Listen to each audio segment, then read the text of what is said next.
It's really special. So thank you for coming. I do want to thank Meg for arranging this and getting everyone together to come out for this meeting. I appreciate you taking your time to come tonight, and I really appreciate it a lot. So the first thing I want to do is tell you officially, my name is Stacey Knoell, and I am running for the Kansas State Senate in District 9. The seat is currently held by one Julia Lynn. I've learned to pause for the boo. It will happen because it sort of comes out organically. The next thing I need to take care of is a little bit of housekeeping with my name. Name recognition, of course, is important. So it's Stacey with an E, so you can recognize it on a ballot. There's an E in Stacey. And then my last name is Knoell. I know it looks like Knoll, but it's actually Knoell. And so I've been telling people, like, the K is silent and the O is silent. One of the L's. It's just sort of every other letter, just ignore. But Stacey Knoell. So now you can find it on a ballot and tell your friends. It's Knoell. All right, thank you. The most common question that I still get is, so why are you running? Why have you decided to run? And in a real way, I believe it's almost my calling to run.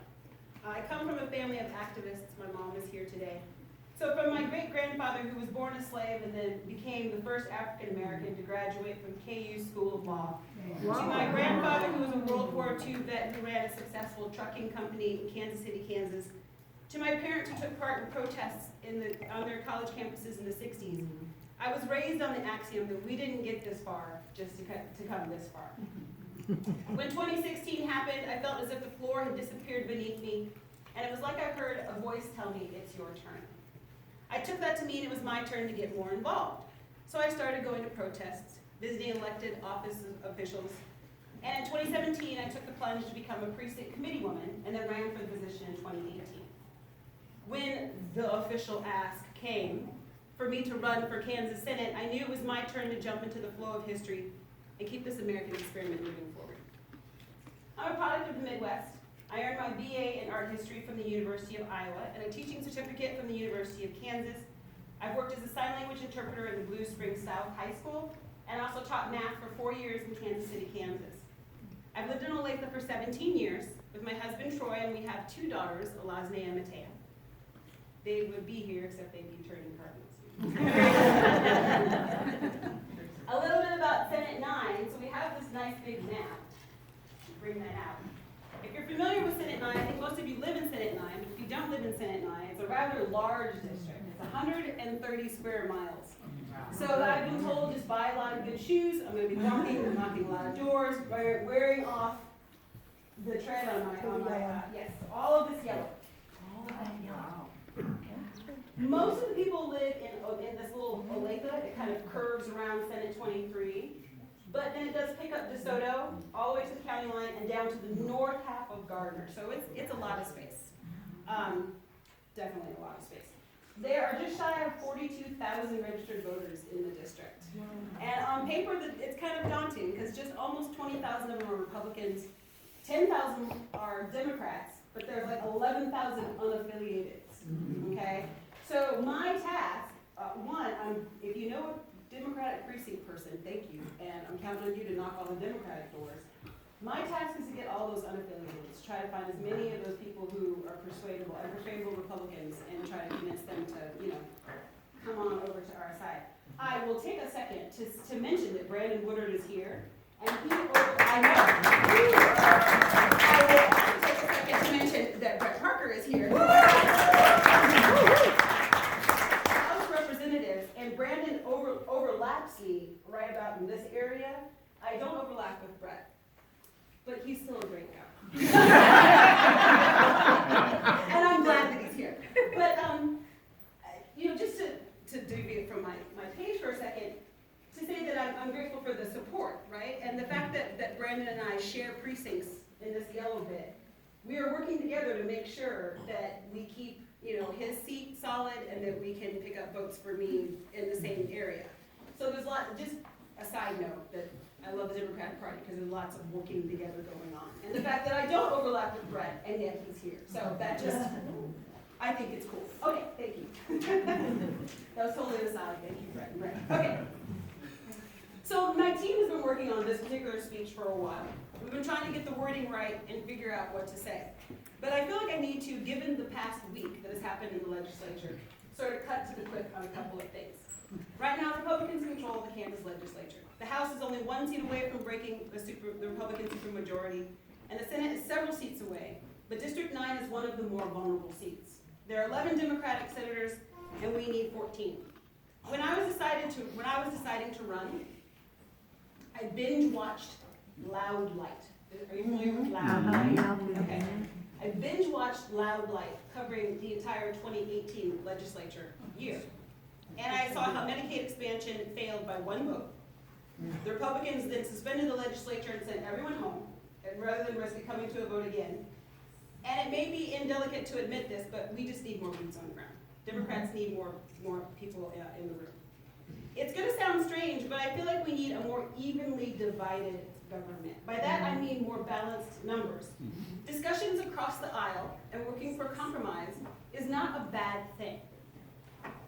So I'm seeking a seat in the Senate to ensure that there is a discussion that can lead us to a better future. I believe, honestly, that my greatest political weakness, which is my relative lack of inexperience, is actually my greatest strength. The simple truth is that I'm closer to being a constituent than to being a senator. I'm a member of the general population, just like everyone here. I did take the step to become a precinct captain in 2017, and I'm glad that I did. That experience placed me face to face with the people of my precinct to hear their concerns and their thoughts.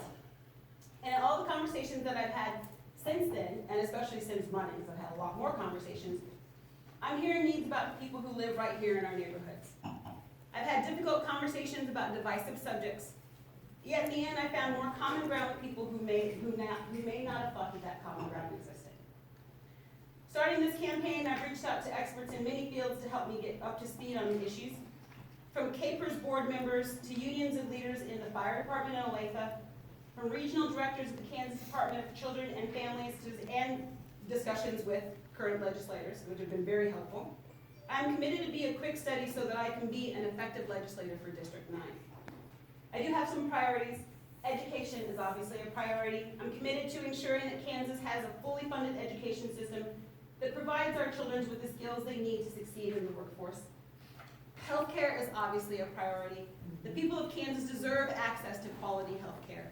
I support the Medicaid expansion and investment in community health services. Healthcare must be inclusive for all. And I also have an eye on taking care of the foster care services. I realize that Governor Kelly and Senator Denning have reached a compromise that will get Medicaid expansion most likely in this session, but I seek an election to ensure the future of the Medicaid programs in Kansas. It's a side note, but I think it's an important one to admit given the week that we've had. I'm strongly in favor of women's reproductive rights in Kansas.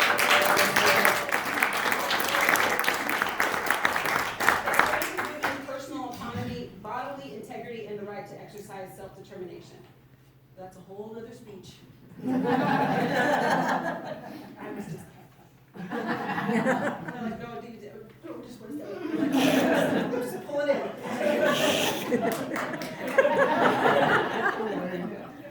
The last thing here, I would like to mention that one thing that I've heard time and time again, I've even heard it tonight, is that the people of District 9 want responsive government. As a senator, I'm committed to listening to my neighbors and keeping the lines of communication open. So my presence here tonight starts that dialogue. I look forward to hearing and learning from you here in this room. So every campaign speech has an ask. This is no different. I have 3, in fact. Volunteers are the heart of campaigns, and ours is no different. From making phone calls or addressing envelopes to knocking doors or hosting meetings like the one that Meg has so graciously done this evening, I'm going to need your help. If you'd like to get involved, we can see our volunteer coordinator.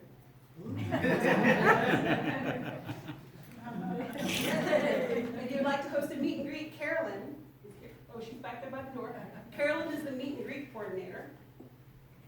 And then, secondly, campaigns are expensive. Your donations speak to the strength and the viability of our campaign. We have donation envelopes here. You can donate online at the website, staceynoell.com. That's STACEY.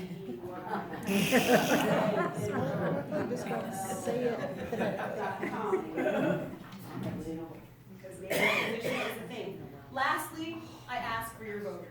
2020 is going to be a crowded year. A lot is going on, and I was texting Beverly like 10:30 at night thinking, I'm gonna campaign and I'm gonna get to the door and just go, you have to vote in the August primary. By the way, I'm running for Senate. Can I talk to you about the August primary? However, you need to vote for me on November 3rd. That's when the election is. So I ask for your votes and we can flip the Senate blue. We can work together to make Senate 9 in Kansas a better place for all of us. My name is Stacey Knoell, and I thank you for coming.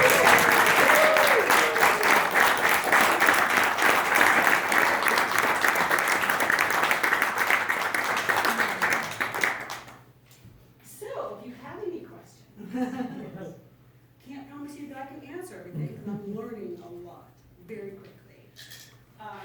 Yes? Where have you been out and around? Where have I been out and around? I've been trying to make it to as many first Saturday breakfasts. I intended to go to second Saturday in January. We got snowed out. And tell everybody what first and second Saturday are.